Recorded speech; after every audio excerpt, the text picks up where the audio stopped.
வணக்கம். இன்றைக்கி நம்ம ஸ்பிரிச்சுவல் ஜேர்னியில் எதை பற்றி பார்க்க போகிறோம் அப்படின்னா கண் திருஷ்டியை பற்றி பார்க்க போகிறோம். இப்போது கண் திருஷ்டி என்ன எவ்வளோ பெரிய விஷயமா அப்படின்னு கேட்டிங்க அப்படின்னா, நாங்கள் சித்தகுருக்கிட்ட பேசிகிட்டு இருக்கும்போது ஒரு நாள் கேட்டோம், ரொம்ப நாள் முன்னாடி கேட்டோம்.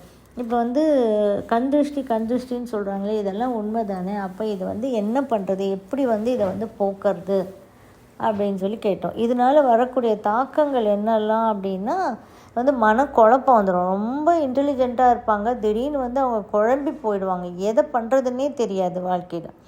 எதை தான் நம்ம பண்ணால் ரைட்டாக இருக்குமா, ரைட் இல்லையா, எதுவுமே புரியாது நம்மளுக்கு. அந்த மாதிரி ஆகிடுவாங்க. சிலர் ரொம்ப தைரியசாலியாக இருப்பாங்க, திடீர்னு ரொம்ப பயம் பிடிச்சிக்கும். இவங்களுக்கு ஏன் பயப்படுறோன்னே புரியாது. அந்தளவுக்கு பய உணர்வு ஜாஸ்தியாகிடும். அப்புறமா பார்த்திங்கன்னா தலைவலி.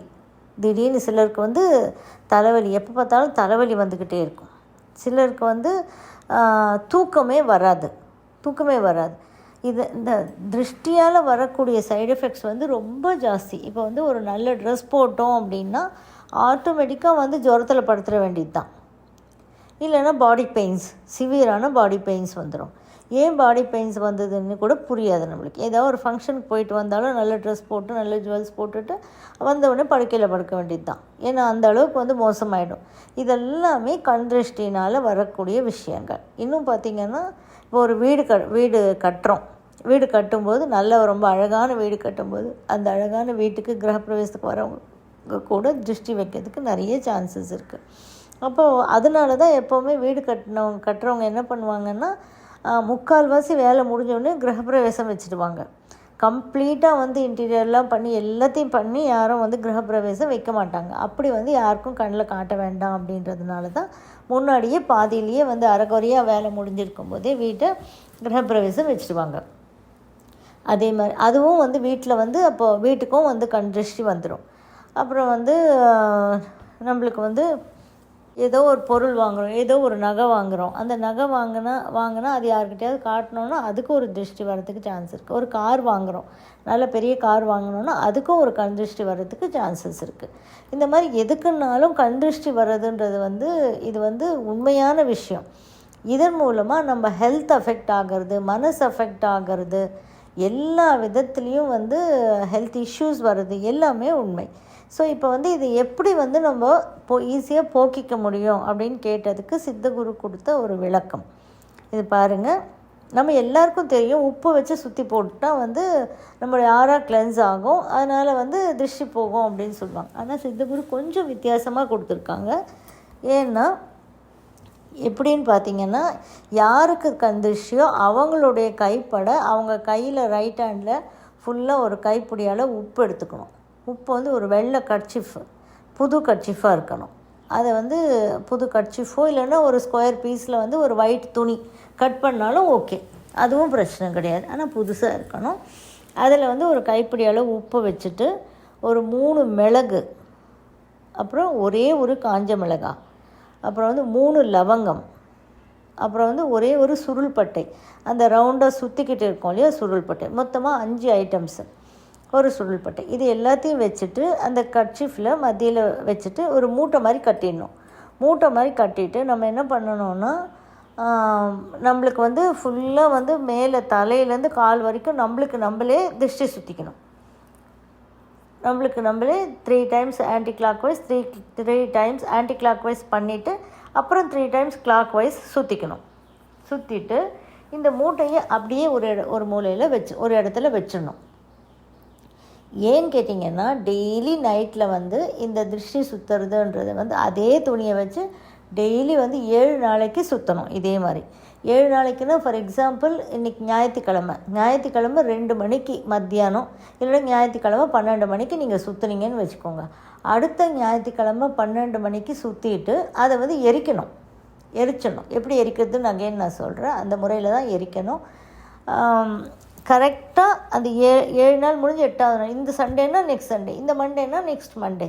இது நீங்கள் பௌர்ணமி அமாவாசையோட கணக்கில் எப்போவுமே 7 டேஸ்க்கு அதே துணியால் சுற்றிட்டு அப்படியே வச்சுட்டு அந்த 8th டே அன்றைக்கி நீங்கள் இதை சுற்றிட்டு எரிக்கணும். இல்லைன்னா எரிக்கிறதுக்கு முடியலன்னா கடலில் போடணும். கடலில் தான் போடணும். ஒரு கிணத்துல அப்படியே போடக்கூடாது, கடலில் தான் போடணும். ஏன்னா கடல் தான் எல்லாத்தையும் உள்வாங்கக்கூடிய சக்தி உள்ளது. அதனால் கடலில் போடணும். இப்போ எரிக்கிறது எப்படி எரிக்கணும்னா, இப்போது நம்ம பழைய காலத்தில் வீடுங்கள்லாம் அதாவது விறகு வச்சு அடுப்பு எரிப்பாங்க இல்லையா, அந்த மாதிரி விறகு அடுப்பு இருந்தால் விறகு அடுப்பில் போட்டுடலாம்.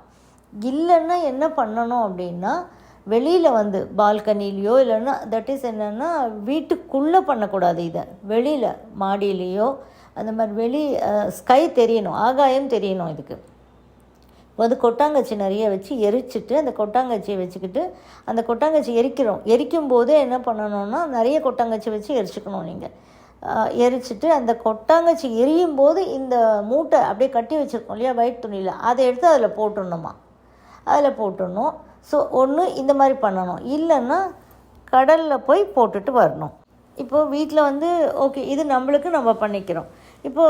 இப்போ வியாபார ஸ்தலங்கள், வீட்டில் வந்து ஒரு பிஸ்னஸ் பண்ணிகிட்ருக்கோம், அந்த பிஸ்னஸ்க்கு திருஷ்டி அப்படின்னா நம்ம என்ன பண்ணணும்னா, சேம் இதே பொருட்கள்லாம் இதே தான்.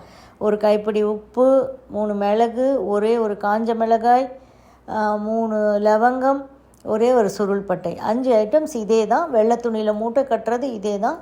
நீங்கள் ஒன்றுமே பண்ண வேணாம். மூட்டை கட்டிட்டு வெள்ளை துணியில் நீங்கள் வியாபாரம் பண்ணுற அந்த டேபிள் இருக்கும் இல்லையா, பிஸ்னஸ் பண்ணுற அந்த டேபிளில் வச்சிடணுமா. அந்த டேபிளில் வச்சுட்டு நீங்கள் சுற்றுறது எதுவுமே பண்ண வேணாம்.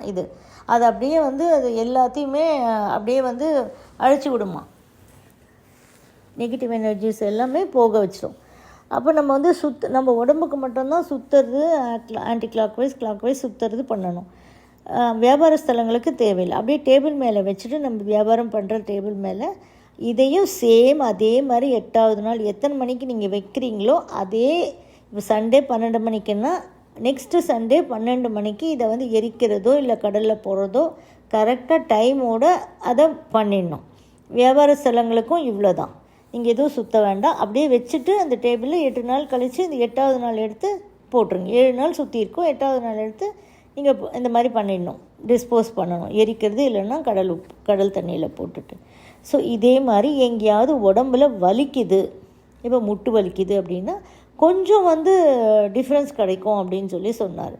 முட்டு வலிக்குது எக்ஸாம்பிள் தான், நான் முட்டு வலி சொல்கிறேன். வலிக்கு மட்டும்தான், வேறு எதுவும் கிடையாது. முட்டு வலிக்குதுன்னா 9 டைம்ஸ் வந்து இதே மாதிரி உடம்பெல்லாம் சுற்றிட்டோம் இல்லையா ஃபஸ்ட்டு, அதையே வச்சுக்கிட்டு நீங்கள் என்ன பண்ணணும், அந்த முட்டுக்கிட்ட 9 தடவை ஆன்டி கிளாக் வைஸ் சுற்றிட்டு அதுக்கப்புறம் 9 தடவை கிளாக் வைஸ் சுற்றிட்டு அதை வச்சிடணும். ஏன்னா ஆல்ரெடி நம்மளுக்கு திருஷ்டிக்காக நம்ம உடம்பு மொத்தம் நம்ம 3 தடவை சுற்றிருக்கோம் இல்லையா, அது சுற்றி முடித்ததுக்கு அப்புறமா இந்த வலி உள்ள இடத்த வந்து நீங்கள் 9 times anticlockwise 9 times clockwise சுற்றிட்டு இதை அப்படியே வச்சிடணும். சேம் அதே மாதிரி தான்.